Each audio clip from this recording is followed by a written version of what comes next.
aulinha de Mesopotâmia, Antiguidade Oriental. Vamos começar esse tema. Mas antes disso, eu queria contar para vocês qual é a origem desses povos, né? Por que a gente chama de Antiguidade Oriental e tudo mais. Vamos lá, vamos entender aqui, observando o slide. Observe o seguinte, olha, a primeira característica aqui bem interessante, ó.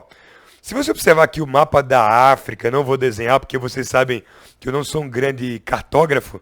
Observe esse mapa da África aqui. Inicialmente, há milhares de anos atrás, a humanidade surgiu nessa região aqui, próximo ao chifre da África, Etiópia, Estreito do Vail. A amostra fóssil mais antiga da humanidade é dessa região, que seria justamente a Lúcia. Embora há outras pesquisas acontecendo, enfim, outras teses. Mas a mais convencional, enfim, talvez a mais aceita por diversos, né, pesquisadores seria de que o homem teria surgido nessa região e teria, com o passar dos anos, milhares de anos, né, feito uma migração em direção ao norte da África, ao sul e depois aos demais continentes. O que nos importa para essa primeira aula de Mesopotâmia, de Antiguidade Oriental, é entender que essa migração que ocorre para essa regiãozinha aqui que eu estou marcando, tá? Ela acontece sobretudo devido a quê? Vamos lembrar, se a gente for lá para antes da Antiguidade, melhor dizendo, para os nossos tempos mais remotos, que a gente convenciona chamar de período ágrafo, antes da escrita, ou para alguns pré-história, embora lembre que a gente já comentou lá em introdução à história, que o conceito pré-história ele já está um pouco em desuso. Período ágrafo, tá? Aquele que não tem escrita. Bom, nessa fase, muitas tribos, muitos povos, eles viveram em dois momentos, né? Principalmente, duas evoluções, entre aspas. Primeiro, período paleolítico, em que os homens se caracterizavam sobretudo pelo nomadismo, né?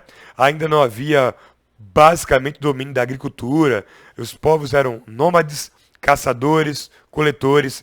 Nessa fase, já houve domínio, por exemplo, do fogo, da roda, e depois, um outro período, há 100 mil anos, basicamente ali antes de Cristo, o período que a gente chama de Neolítico, tá?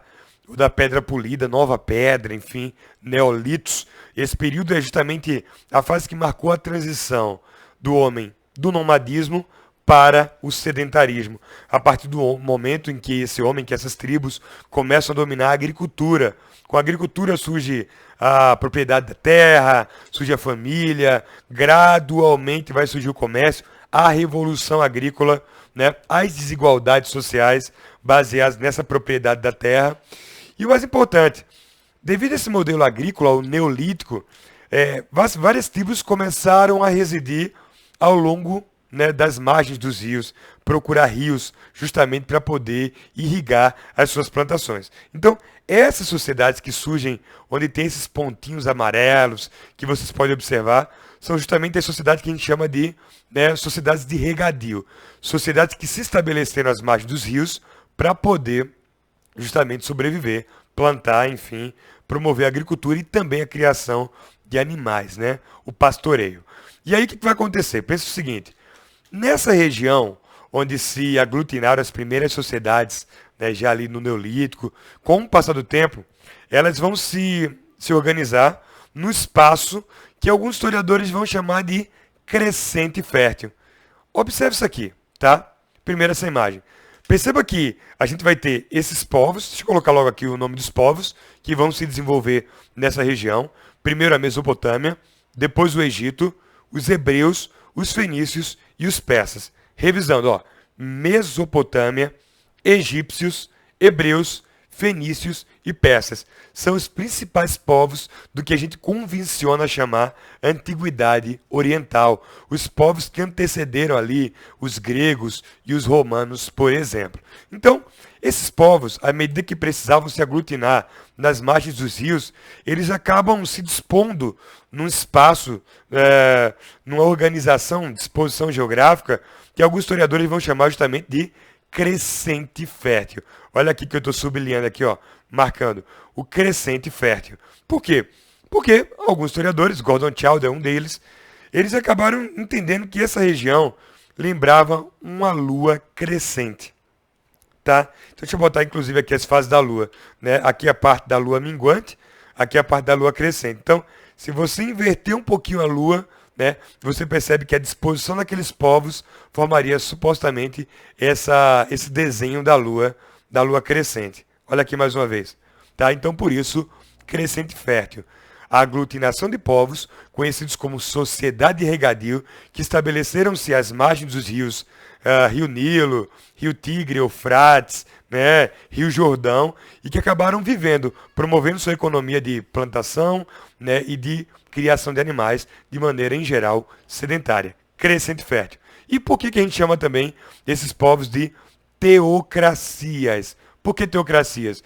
Porque, naturalmente, à medida que eles se organizam e surgem estados dessas primeiras tribos, esses estados passam a ser organizados por chefes, né, na figura de homens, enfim, patriarcais, né, e basicamente esses líderes políticos, eles eram sacerdotes, representantes de Deus, ou, para alguns, os próprios deuses. Por isso, tel de Deus, cracia de governo. Teocracia, o governo embasado na religião. Tá ok? Essa é a ideia. Então vamos revisar mais uma vez. A Antiguidade Oriental é um período da história que abarcou diversos povos conhecidos como sociedades de regadio. Esses povos, eles migraram nas margens dos rios, porque a partir do período neolítico, eles já eram o quê? Vamos lá?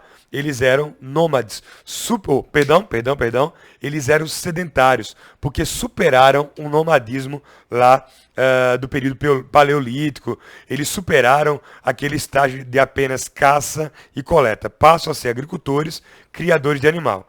E esses povos, em geral, se aglutinam na margem dos rios Nilo, Rio Jordão, Rio Tigre e Rio Eufrates.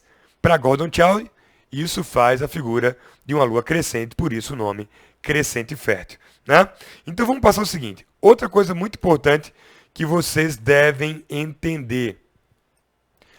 A primeira civilização entre esses povos que a gente já viu, né?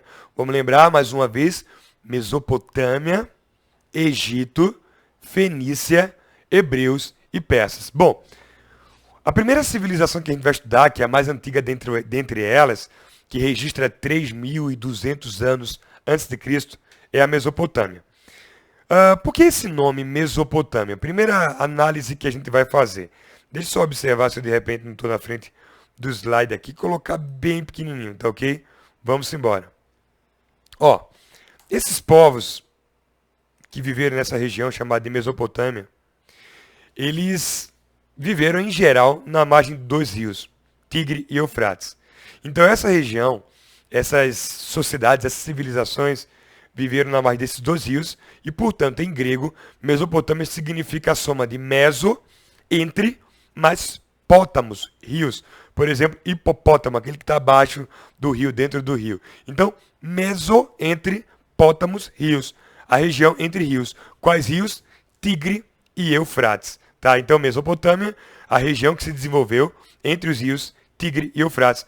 E eu tenho, inclusive, ó, as imagens aqui. Primeiro, o rio Tigre, uma foto aí de 2010, e aqui uma foto do ano passado de uma parte do rio Eufrates.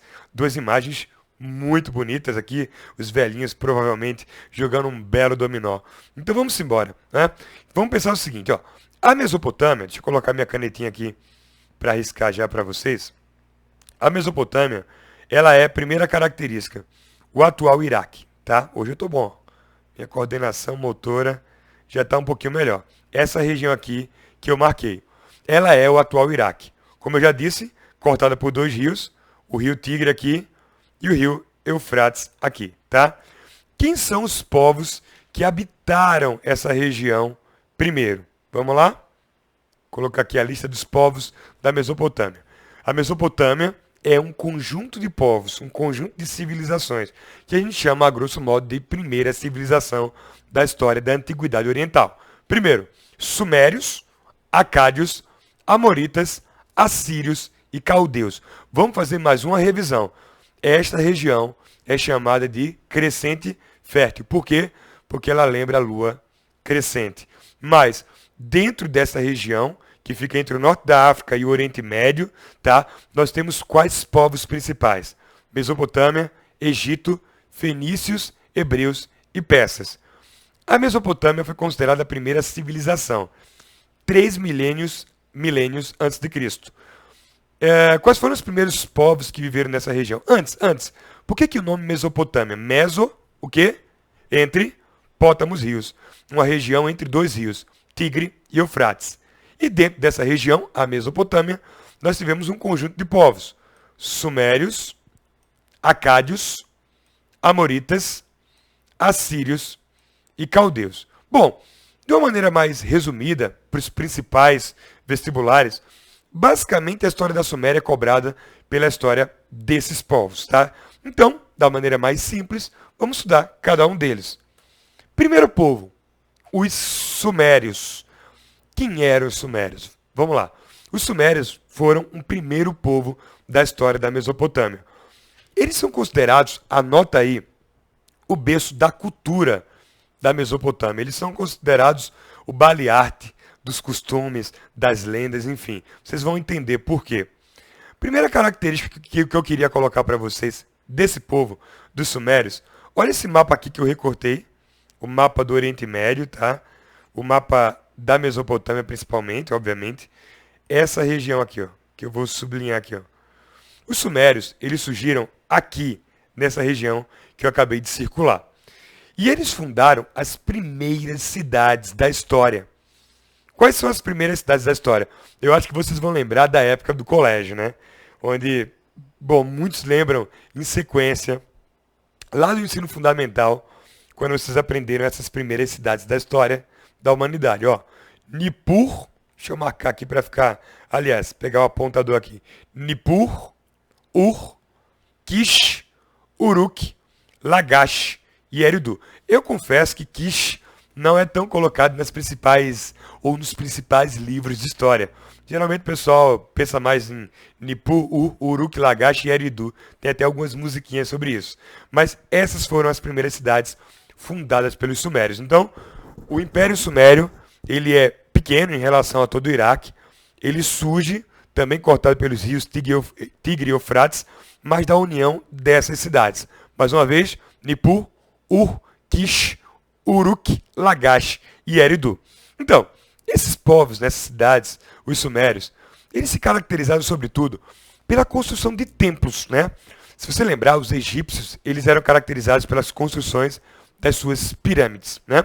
No caso dos sumérios, eles desenvolveram antes das pirâmides os templos que nós chamamos de zigurates, com Z. Zigurates. Os zigurates eram templos que tinham basicamente dupla finalidade. Eram templos estatais, que representavam as cidades, enfim. Mas ao mesmo tempo que eles eram, por exemplo, túmulos, né? Eles eram, como é que poderia dizer, edifícios funerários, onde os grandes sacerdotes, líderes políticos eram enterrados. Né? Lembra das pirâmides egípcias? Tinham um objetivo em comum também. Elas eram grandes, né, sarcófagos, onde se enterravam sacerdotes, faraós, enfim, pessoas importantes das religiões locais. Então, o zigurate, ele é um templo funerário, tá? E lembra do conceito de teocracia, teomascracia, religião e poder juntos. Os chefes locais eram geralmente chefes religiosos. Mas perceba também, tem uma escadariazinha aqui, ó, você vai subindo, tem uma galera aqui subindo, né? E você chega aqui em cima.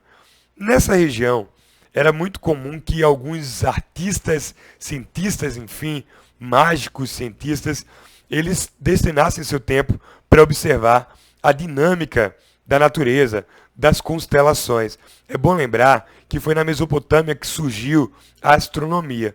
A ideia de observar a dinâmica dos astros, né, as constelações, e comparar essas dinâmicas a eventos naturais, a fenômenos naturais. Então, a astronomia, o estudo dos astros, surge aí. Assim também como a astrologia vai surgir dentro da Mesopotâmia, né? Há alguns historiadores que dizem que os sumérios começaram a desenhar a ideia de que o comportamento humano, de que os acontecimentos na vida de cada indivíduo estavam diretamente relacionados com a posição dos astros.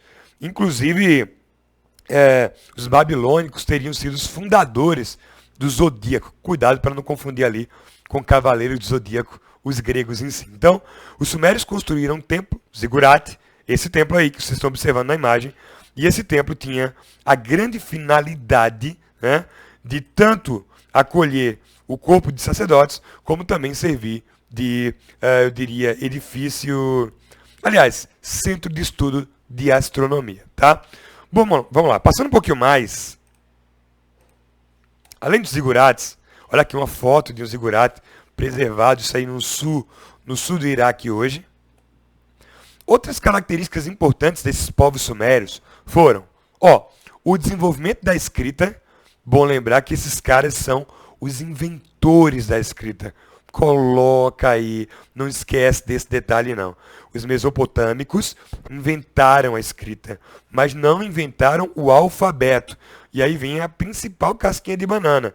Eles não inventam o alfabeto. Quem vai inventar o alfabeto, já para quem quer saber, para quem está ansioso, enfim, eu vou antecipar para você, quem inventa o alfabeto são justamente os fenícios, tá? Mas quem inventa a escrita ainda não alfabética são os sumérios, e essa escrita é conhecida como escrita cuneiforme. Escrita cuneiforme. Por que cuneiforme?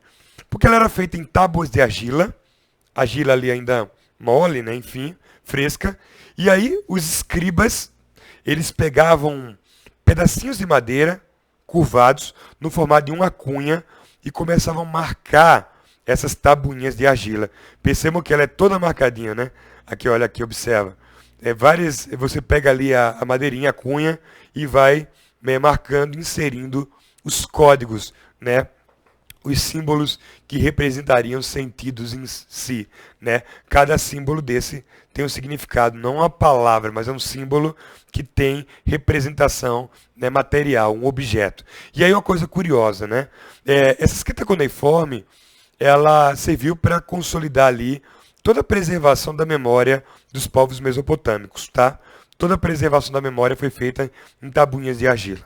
Outra coisa importante, eles também desenvolveram, como eram agricultores, eles desenvolveram um mecanismo que potencializou bastante, né, o aumento da produção agrícola e, obviamente, o aumento da sua população, que era justamente o arado. Esse instrumento aqui, puxado por animais de tração, esse instrumento tinha o objetivo de quê?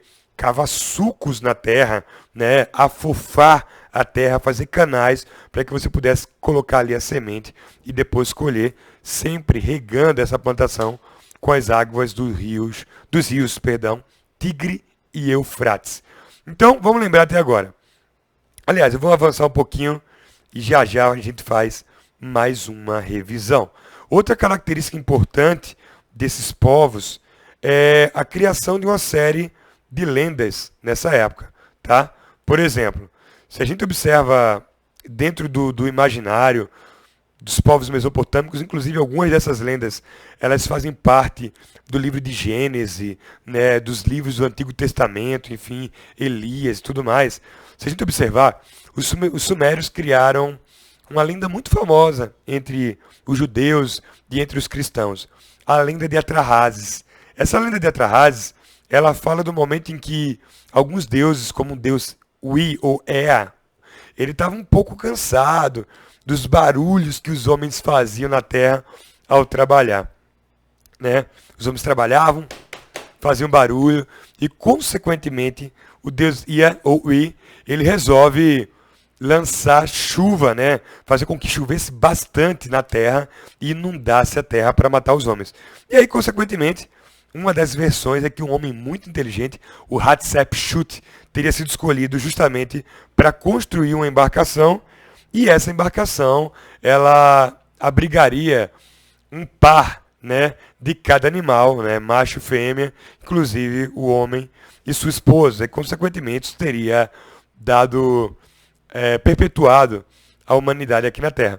E essa lenda, dentro do Antigo Testamento, ela é chamada de dilúvio universal, né? O dilúvio universal que a gente conhece muito bem. Então, perceba que algumas lendas mesopotâmicas acabaram influenciando a tradição judaico-cristã. Outra lenda muito importante desse período é a epopeia de Gilgamesh, que vocês observam aí na imagem. O que é a epopeia de Gilgamesh? É a história de um homem, de um herói, né, entre aspas, uma figura muito notória na mitologia, enfim, dos mesopotâmios, quase travou aqui a cabeça, né, dos sumérios. E esse homem muito importante, esse herói, ele tinha um desejo de conseguir a sua imortalidade. Então Gilgamesh passou a vida inteira buscando a vida eterna. Uma das versões conta que ele, em cima de uma montanha, ouviu um pássaro contar para ele: ó, Gilgamesh, como conseguir a imortalidade? Você vai ter que entrar dentro de água, uma região onde tem água, um lago, um rio, enfim, um poço, e dentro dela haverá uma rosa ou uma flor, né, cheia de espinhos. Rosa não, uma flor cheia de espinhos. Então Gilgamesh passa anos e anos mergulhando, tentando encontrar essa flor. Quando ele encontra, depois de várias décadas de procura, já velho, ele acaba dormindo, cansado, desfalecendo ao redor dessa flor, na margem do rio, e uma serpente vem e come essa flor. O que mostra que não adianta, entre aspas, você vai buscar a vida inteira a imortalidade e não vai conseguir, porque imortais apenas os deuses. Bom lembrar, falar em deuses, que os mesopotâmicos em geral, eles são politeístas. O que é que isso quer dizer? Eles acreditam em vários deuses. Geralmente cada cidade tinha sua principal representação divina. Mas aí uma característica interessante, tá? Vamos lá. Então, Gilgamesh, não encontrarás a imortalidade, por mais que busques, porque ela é uma atribuição apenas dos deuses. É uma lenda que traz aí talvez um acervo moral dentro da cultura dos sumérios. Bom, vamos revisar um pouquinho as características aqui. Antiguidade oriental. Povos que viveram nas margens dos rios Tigre, Jordão, Eufrates e Nilo. Está estalando o dedo aqui.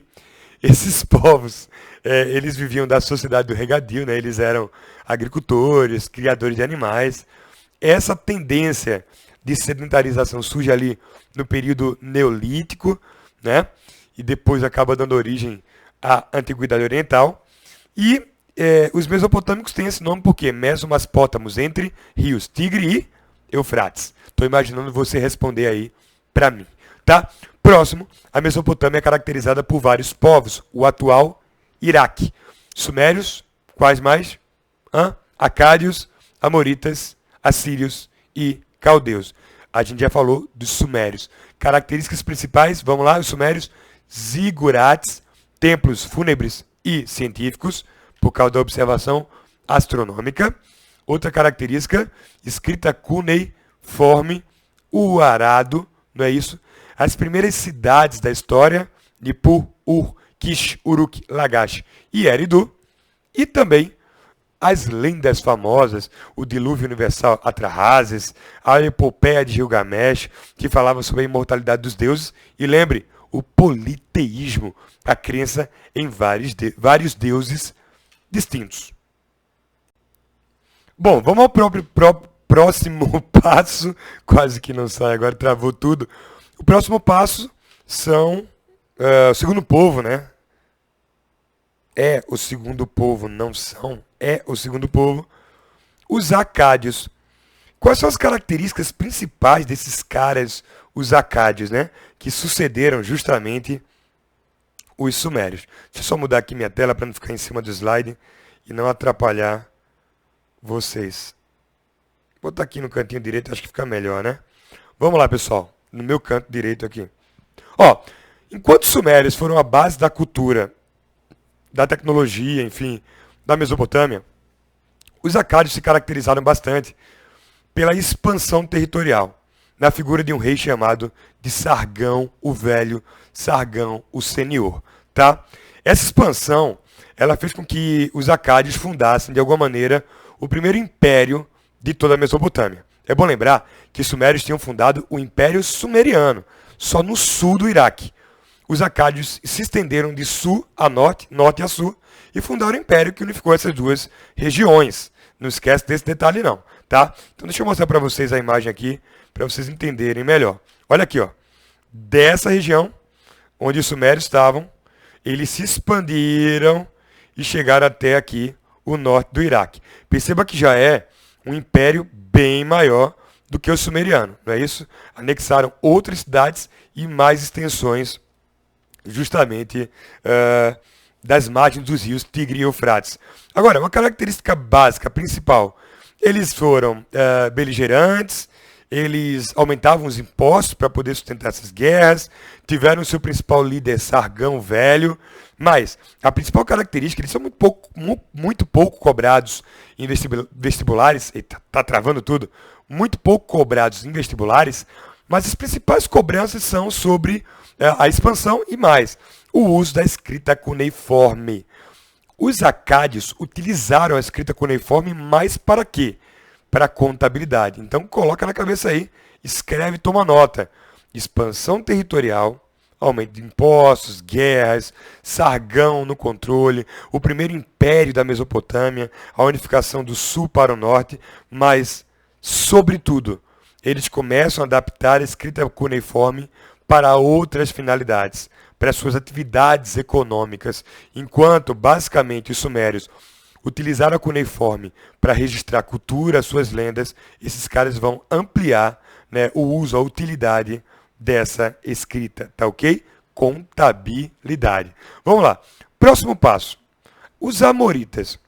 Vocês viram que os sumérios são mais longos, por isso geralmente mais cobrados. Os amoritas, eles se caracterizam pelo quê? Eles foram a terceira civilização que dominou o território atual do Iraque, que se desenvolveu dentro da Mesopotâmia. E essas pessoas, esses caras, enfim, eles vão se caracterizar, sobretudo, pelo fato de eles terem fundado uma capital chamada de Babilônia. Coloca aí, Babilônia, tá? Por isso eles são chamados de babilônios. E aí tem muito cuidado, porque daqui a pouco vai surgir um outro povo, o povo caldeu, chamado de Neobabilônio. Então, Babilônio, a gente vai chamar de Amorita, Neobabilônio, os caldeus. Por quê? Porque ambos tiveram capitais na região, na cidade da Babilônia, e fundaram impérios de norte a sul da Mesopotâmia, assim como os acádios fizeram. Bom, só quem é que ficou localizado no sul? Sumérios. Todos os outros se expandiram para o norte. Então, vamos lá. As principais características dos babilônios. Deixa eu abrir aqui o slide para mim, para poder mostrar para vocês, indicar aqui. Primeiro, os babilônios tiveram um imperador muito famoso. Geralmente, o cara mais cobrado quando se fala desse assunto, desse povo, Hammurabi ou Hammurabi. É bom lembrar que Hammurabi ele é muito conhecido por dois feitos principais. Expande, né, o seu território e nessa expansão, esses dois feitos. Ele vai, primeiro, decretar que além de vários deuses locais que existam, passa a haver um Deus maior. Quer dizer, é um Deus maior sem a extinção dos demais. A gente não pode chamar de monoteísmo, mas vai chamar de monolatria. Monolatria. Latria aí, adoração. Idolatria, por exemplo, adoração a ídolos, né? A monolatria é a adoração a um Deus, né, acima dos demais. Um Deus ele é mais adorado, mais prestigiado, mais cultuado que os outros deuses locais, considerados deuses menores. Então, ele vai estabelecer como Deus maior, Marduk, dentro desse panteão, a monolatria, a da Marduk. E mais, tem até a história da criação, que eu já vou antecipar, uma lenda chamada de Enuma Elish. A lenda de Enuma Elish, ela é a lenda que conta a criação da Terra.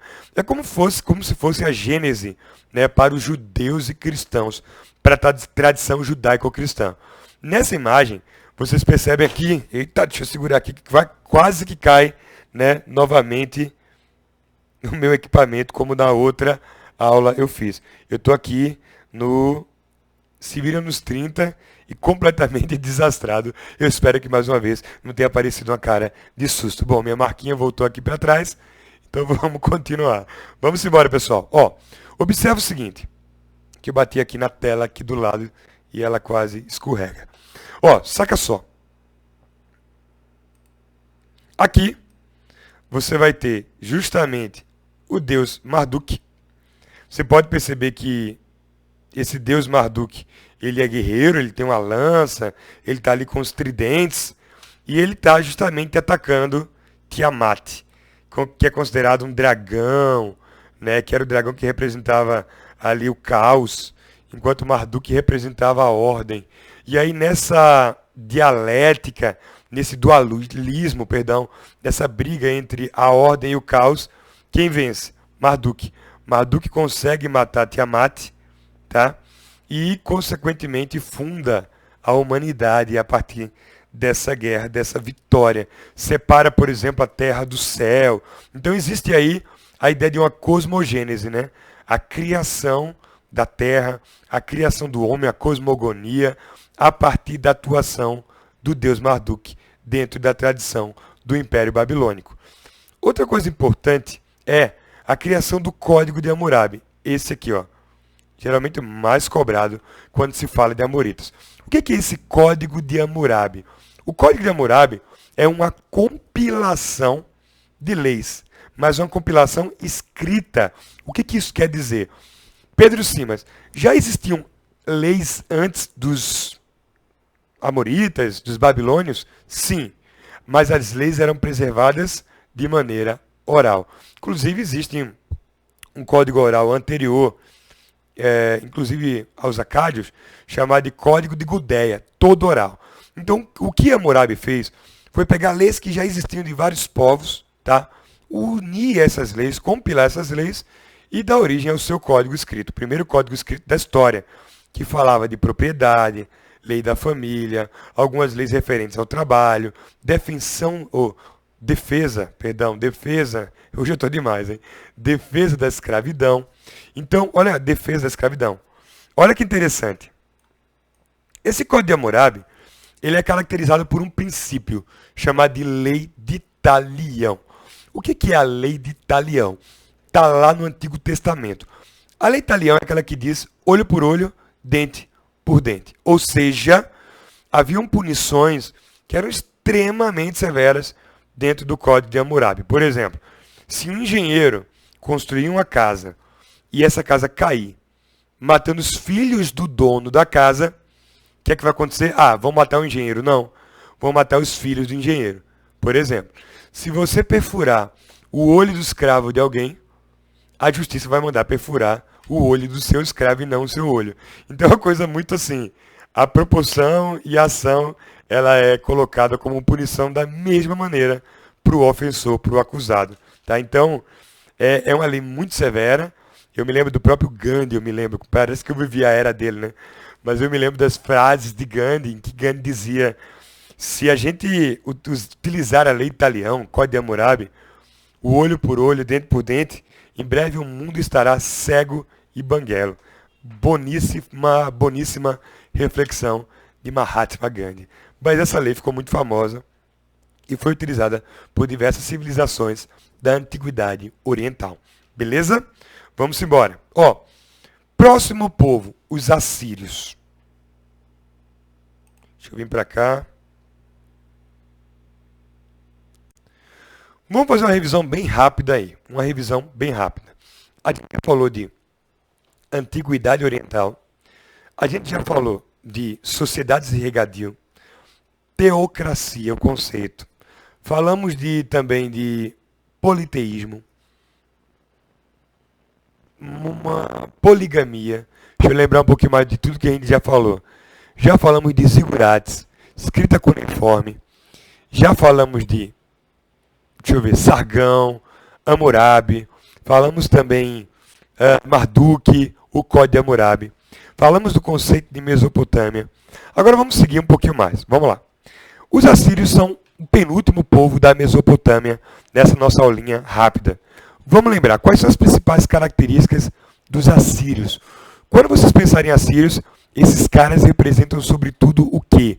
A guerra. Eles eram militares, conhecidos pela beligerância, tá? A principal característica deles. Então, pensou em assírio, pensou em beligerância. Vamos lá. Pensou em sumério, cultura. A cultura, a tecnologia dos povos mesopotâmicos. Pensou em acádios, expansão. Escrita cuneiforme, utilizada para contabilidade. Pensou em amoritas, Hammurabi. Marduk como Deus maior, não único, mas a escrita também das leis, o Código de Hammurabi. E pensou agora nos assírios, a guerra. O principal imperador dos assírios foi um cara chamado de Assurbanipal, tá? E esse cara levou o Império Assírio a extensões, deixa eu fechar a tela aqui, para não derrubar de novo, extensões gigantescas. Deixa eu voltar aqui para o slide para mostrar para vocês o tamanho do império desses caras. Olha para cá. Gigante, né? Gigante. Eu vou até tirar minha imagem para dar toda a tela para esse slide. Olha que interessante. Gigantesco. Os caras conquistaram as terras dos sumérios, conquistaram a extensão dos acádios e depois expandiram ainda mais o seu território. Conquistaram Nínive, o Elam, conquistaram essa região aqui, ó, parte dessa região onde hoje nós temos justamente Israel.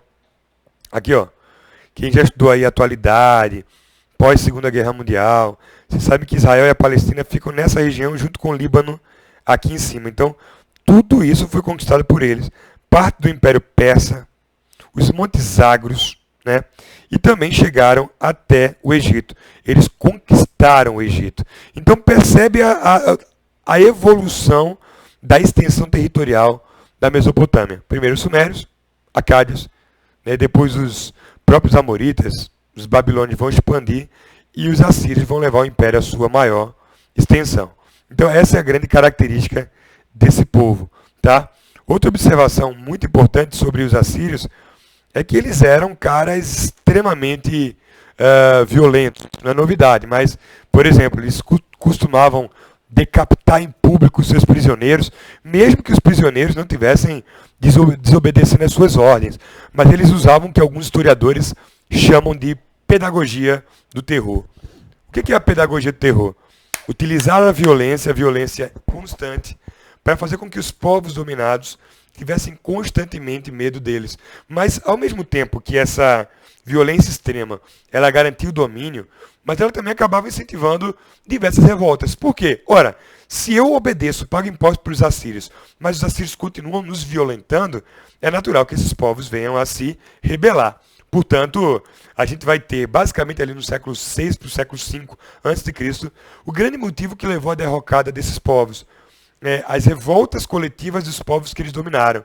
Elam, Elamitas, o próprio Israel, que eles chegaram a destruir, os egípcios vão se reunir para lutar de uma vez numa grande frente, entre aspas, né, de povos, para lutar, para combater os assírios e vão conseguir derrotar Assurbanipal, né, ou Assurbanipal, melhor dizendo, o imperador mais famoso dos assírios. Bom, o próximo povo que a gente vai estudar, e o último povo dessa aulinha, né, rápida sobre a Antiguidade Oriental, Mesopotâmia, o primeiro tópico, teremos ainda fenícios, hebreus, persas e Egito, tá?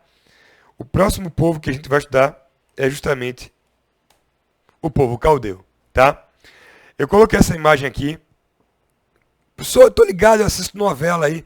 Essa imagem, ela é... Eu procurei na internet, lá no Google, coloquei assim, Nabucodonosor. E apareceu Nabucodonosor, várias imagens dele antigo, né? Mas apareceu também o Nabucodonosor da novela, lá da Record, que eu pesquisei. Essa imagem vindo da novela, né? A novela O Rico e Lázaro. Fez muito sucesso lá na Record. A Record que tem a parceria lá com a Igreja Universal e tem várias novelas sobre temas da Bíblia do Antigo Testamento. Então, é a maneira de se comunicar e propagar a sua crença também através das novelas. E aí, olha que interessante. Aqui Nabucodonosor, que foi um personagem lá dos caldeus, né? Ele foi considerado o maior rei desse povo. É bom lembrar, como eu já adiantei para vocês, que os caldeus também eram chamados de neobabilônios. Neobabilônios. Por quê? Porque também tiveram a capital chamada Babilônia. Esses caras, eles ficaram muito conhecidos, sobretudo, por terem invadido novamente Israel. Lembra que os assírios invadiram Israel? Pois é. Os caldeus que vieram depois invadiram novamente Israel. E aí, deixa eu ver se eu tenho aqui o mapa. Pronto, observa essas imagens aqui, os riscos que eu vou fazer, as decorações. Aqui, ó. Esses caras saem da Mesopotâmia, tomam novamente Israel aqui. Isso aqui é o Líbano, tá?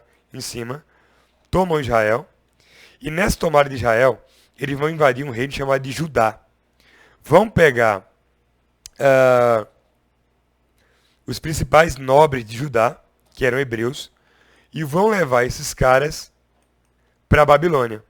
Um episódio lá no século V, deixa eu voltar, perdi o slide aqui, um episódio conhecido como Cativeiro da Babilônia. Tá? Então, eles vão fundar o Cativeiro da Babilônia, o grande episódio lá do Antigo Testamento, tá? Que é contado também, se não me engano, no livro de Elias, e é o período em que os hebreus ficaram ali escravizados pelos caldeus. Demorei aqui, né? Eu estava escolhendo a canetinha. E é justamente nesse momento que os caldeus vão começar a sofrer uma grande influência da cultura. Os hebreus vão sofrer uma grande influência da cultura mesopotâmica.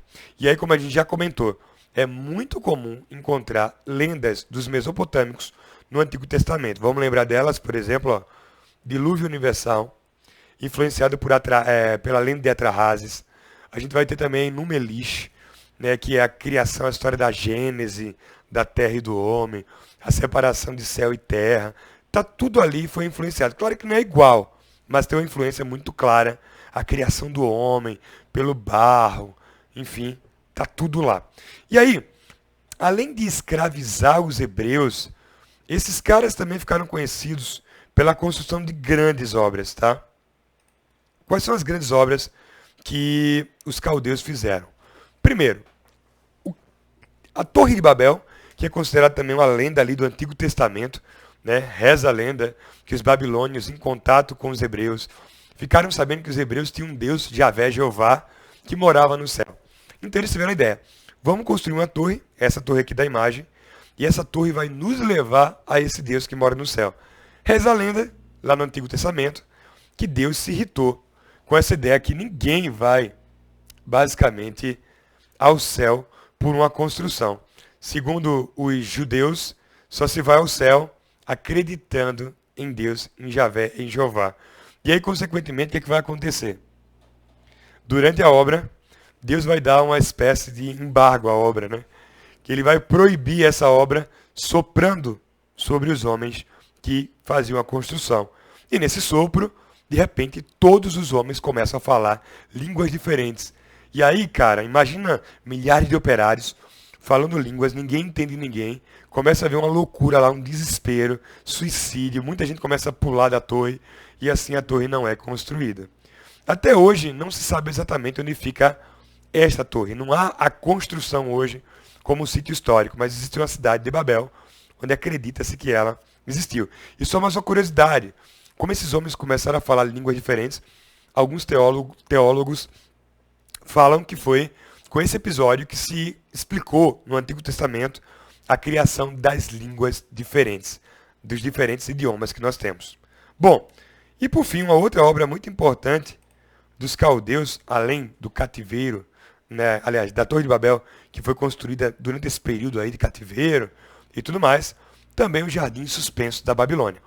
O grande imperador Nabucodonosor, toda vez que ele fazia ou conquistava uma grande vitória militar, ele construía um monumento. E o jardim suspenso da Babilônia são monumentos considerados tá entre as grandes maravilhas da antiguidade. A gente não tem, de fato, o sítio histórico dele e tudo mais, mas a gente tem algumas representações gráficas, né, baseadas em descrições da Bíblia e tudo mais, e também alguns empresários bilionários resolvem reproduzi-la, como tem um em Dubai e também tem os jardins suspensos lá em Xangai. Olha que interessante, um edifício, um complexo de edifícios com shopping, galeria, hotel e tudo mais, representando essa grande odisseia arquitetônica da Mesopotâmia. Então, voltando, fazendo uma revisão bem rápida, nessa aula a gente estudou o quê? Primeiro, que durante, né, a pré-história, o período ágrafo, lembra? Houve uma migração entre período paleolítico e neolítico. No paleolítico, os homens eram o quê? Vamos lembrar? Nômades, caçadores, coletores. Dominaram o fogo e a roda. Já no período neolítico, 100 mil anos antes de Cristo, esses homens começaram a ser o quê? Sedentários. Agricultura, pastoreio. Começa a surgir a partir daí a diferenciação social pela posse da terra. A ideia de família com a justamente sedentarização. E surgem as primeiras cidades. Mas essas tribos começam a se reunir ao redor dos rios, o que dá origem às sociedades de regadio ou teocracias de regadio. Por que teocracia? Porque esses povos tinham líderes políticos que eram líderes religiosos. Vamos lembrar também que a disposição desses povos acabou dando origem ao que nós chamamos de crescente fértil. Bom, seguindo mais, os principais povos que viveram na Antiguidade Oriental, Mesopotâmia, Egito, hebreus, fenícios e persas, essas civilizações. A gente também viu que Mesopotâmia vem de Mesopótamos, ou seja, entre rios. Quais rios? Tigre e Eufrates. E que a Mesopotâmia é o atual país conhecido como Iraque. Vamos lembrar disso. Próximo passo, nós vimos também que os principais povos da Mesopotâmia são sumérios, acádios, amoritas, assírios e caldeus. Os sumérios desenvolveram as suas construções conhecidas como zigurates, que eram templos funerários e também onde no seu topo as pessoas faziam observação astronômica. Vamos lá, seguindo mais, bom também lembrar que devido à observação dos astros, eles começaram a criar os primeiros calendários. O calendário, por exemplo, lunar, é uma invenção dos mesopotâmicos. Outra coisa importante, os sumérios também criaram as primeiras cidades, Nippur, Uruk, Kish, Lagash e Eridu. Vamos lembrar também a escrita cuneiforme, que não é alfabética, e também a invenção do arado. Mas, nas suas lendas, o dilúvio universal e também a epopeia de Gilgamesh. O dilúvio fala justamente, o Atrahasis, da ideia que foi copiada, entre aspas, ou influenciada lá no Antigo Testamento, Noé e sua arca, e a epopeia de Gilgamesh, ela fala da ideia de que o homem não pode ser imortal, sobretudo. Os acádios expandiram o território, fundaram o primeiro império que vai do sul ao norte da Mesopotâmia, aqui, tá? E eram conhecidos pelo uso da escrita cuneiforme para outras finalidades, sobretudo a contabilidade. No caso dos amoritas, os amoritas têm como grande destaque o rei Hammurabi, não é? A ideia de Marduk como monolatria, a adoração apenas a um deus maior, sem desconsiderar deuses menores, só há um deus maior, mas existem vários deuses menores no panteão. E o Código de Hammurabi, qual é o princípio? Olho por olho, dente por dente. Os assírios eram militares expansionistas, conquistaram territórios muito distantes como o Elam, Israel ali dos hebreus e o Egito. E por fim, os caldeus, que foram responsáveis pelo famoso cativeiro da Babilônia. Escravizaram hebreus, mas também deixaram obras gigantes, como a lendária Torre de Babel e também os jardins suspensos da Babilônia. Bom, pessoal, é uma grande honra, mais uma aulinha que a gente passou. Espero que vocês estejam aproveitando bastante esse nosso modelo, tá? E dinamizando bastante o estudo de vocês. E eu quero desejar para vocês bom estudo novamente, bom descanso depois e boa resolução de questões. Um forte abraço, depois a gente volta com mais povos da Mesopotâmia. Valeu, pessoal!